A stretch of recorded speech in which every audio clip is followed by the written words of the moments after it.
Gracias por encontrarse con la otra parte de Black Maria. Hoy hemos decidido hacer un espacio bastante particular, sobre todo con un director que es determinante en toda esta generación a la cual pertenezco, que fue Jean-Luc Godard. El título que le he puesto es bastante sugerente: Tres formas de descubrir a Godard. Y escogí de esas tres formas, una que fue Abu Suf sin aliento, una segunda forma que será el programa número 2, que hablaremos sobre el grupo Siga Bertov, que es como la secuela de Un Mayo del 68, y terminaremos con Historias del Cine, que también es como el final de un principio para mí y tal vez para muchos de ustedes.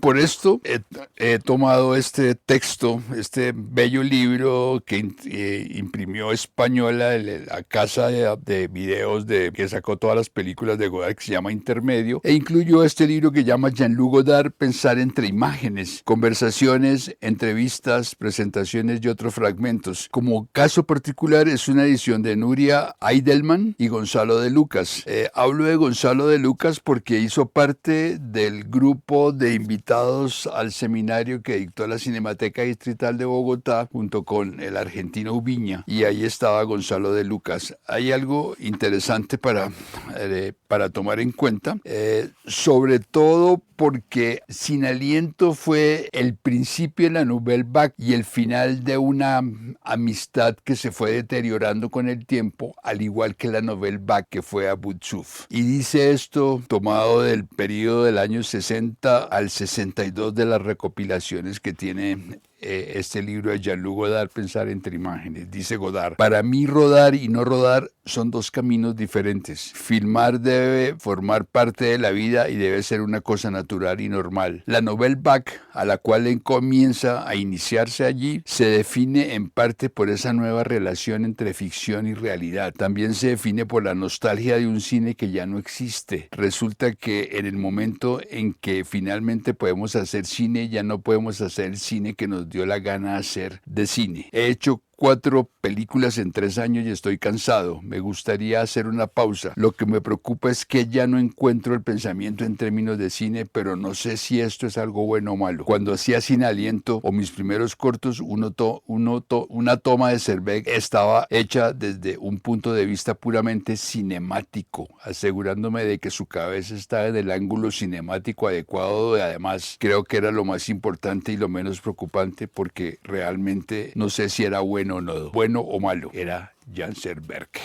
Y al respecto hay algo interesante, sobre todo cuando cita a Jan Serberg y a Belmondo, puesto que para él Belmondo era un personaje totalmente atípico, en el sentido de que con él era capaz de construir cualquier cosa. Dice: en Abu Suf estuve buscando un tema durante todo el rodaje y finalmente me interesé por Belmondo. Entonces uno se pregunta, el tema se lo da Truffaut y Belmondo aparece de repente y de alguna manera cambia el sentido que Truffaut tenía del personaje por ser Belmondo un NN que acababa de aparecer. Lo vi como una especie de bloque que había de filmar para saber lo que había detrás. Y vuelvo al punto: si tenía una estructura argumental de Truffaut, trae a Belmondo, que es como una especie de bloque como para sostener el andamiaje o la propuesta de Truffaut. Ahora, ¿cómo complementa esa dualidad trayendo a Jan Serberg, quien tanto para Truffaut como para él tenían un antecedente con las películas de Otto Preminger? Tenía el antecedente con una versión de La Juana de Arco que era muy importante, y entonces de alguna manera le generaba,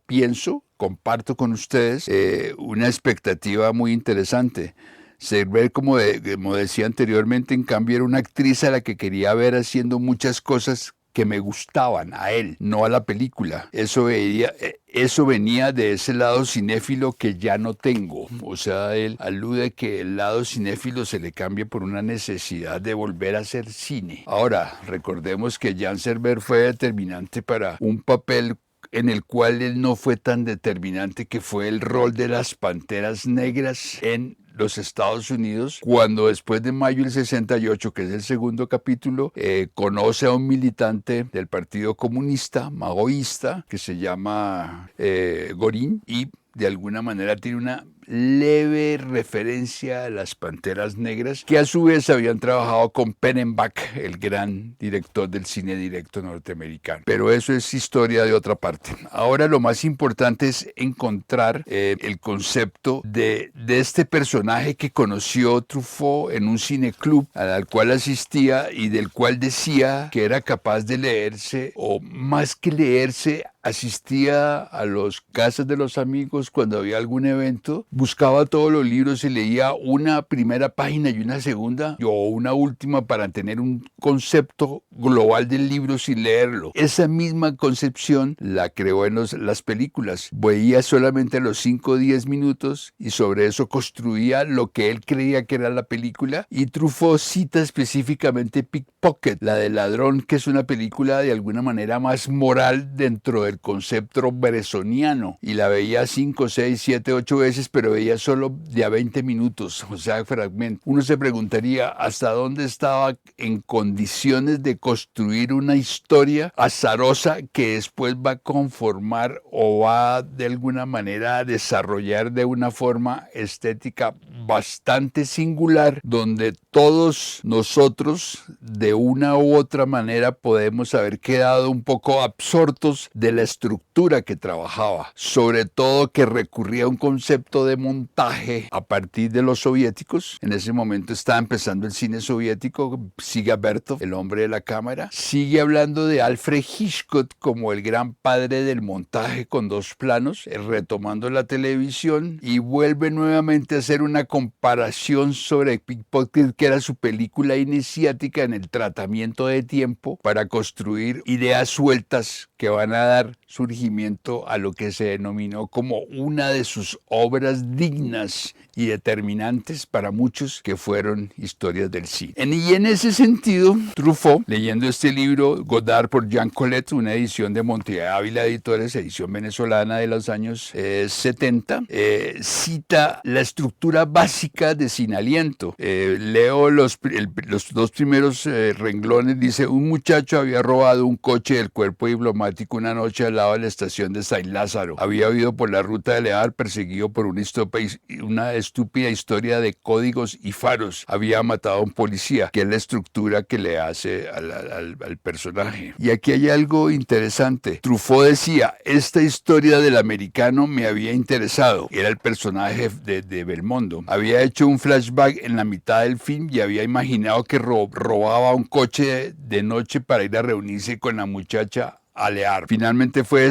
detenido en un yate, cuando realmente no existió el yate, de Touring Club cerca de la Concorde. Se le vio entrar y salir de ese barco, se le tomó por un ladrón, telefoneaban a la policía, que vino sin dudar de qué se trataba el tipo que buscaban. Entre tanto había cometido una agresión para procurar dinero con el fin. Creo que había seguido a un tipo hasta la escalera para robarle su portafolio. O sea, hay toda una estructura del típico cine de gángster que es muy interesante. Y viene aquí otro dato determinante en Abu Zubi, en esa estructura de encontrar realmente o descubrir a Godard totalmente absorto y discapacitado literalmente, que es la aparición de un productor que conocía a Truffaut por su padrastro, que era distribuidor de cine, que se llama Brauber, que se había interesado mucho en el proyecto, pero empezaba a perder entusiasmo y a tomar notas para hacer Los 400 golpes, que sería la primera película de Truffaut, que fue anterior a Sin Aliento. Y aquí hay algo interesante que dice: mis recuerdos de esta filmación, veía el material en bruto. Fue Jean-Luc quien me pidió que fuera porque las cosas no andaban bien. Jan Serbeck carecía de confianza y el productor también estaba muy nervioso. No comprendía los métodos de Jean-Luc y no tenía ningún juicio sobre lo que veía. El espíritu del equipo era bastante malo al principio, incluso Couta, su gran camarógrafo de toda su vida. La amistad llegó poco a poco. Belmondo, en cambio, estaba muy confiado porque es inteligente y empezaba a conocer bien a Jean-Luc, quien paradójicamente se convertiría en su alter ego. Al igual que Truffaut, que tuvo a Leud,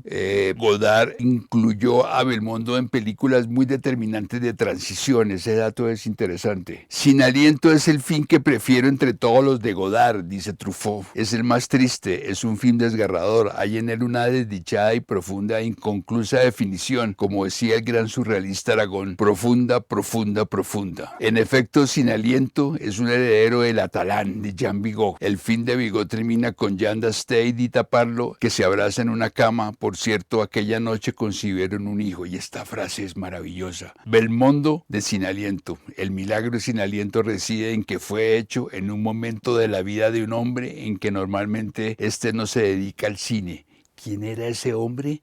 Jean-Luc Godard. Nadie filma cuando está en el desamparo, en la tristeza. Hacer un film quiere decir que uno vive en un hotel o en un apartamento. En suma, que uno está al margen de las preocupaciones económicas y el film se hace con los pensamientos del momento. El caso Sin Aliento, en el que lo filmaba, era casi un vagabundo. Ese es el milagro. Es raro que se sienta tan desgraciado estando tan solo y hubiera podido hacer una película de ese talante, decía Truffaut acerca de Jean-Luc Godard.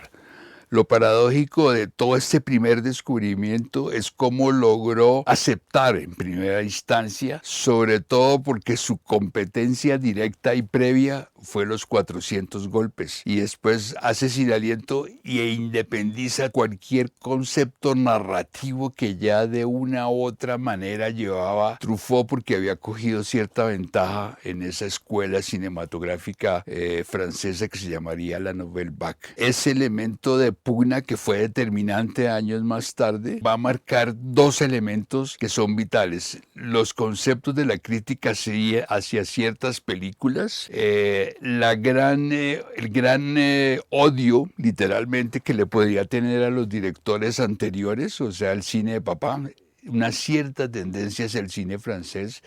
Y habría que mirar que Godard utilizó a Melville, que también trabajó sobre un libro de Jean Cocteau, Los niños y los padres, los niños terribles, los padres terribles. Y alguien que siempre odió Truffaut fue Clouseau, cuando se le decía que era el Hitchcock francés, mientras que Godard lo amaba. Sobre esa diferencia de críticas, de historias, de imágenes, de formas de filmar, se fue generando una especie de insinuaciones que llevó al desmantelamiento de estas dos figuras. Las torres básicas, las torres de la Babilonia y la Nouvelle Vague han caído. Que viva Babilonia y Constantinopla, porque la nueva ola ha caído. Mayo de 1968, y aparece la otra revuelta que va a ser el grupo Siga Bertov en el programa número 2 que haremos con Descubriendo a Jean-Luc Godard, o como se le conoce, ese chino maoísta que estuvo en mayo del 68.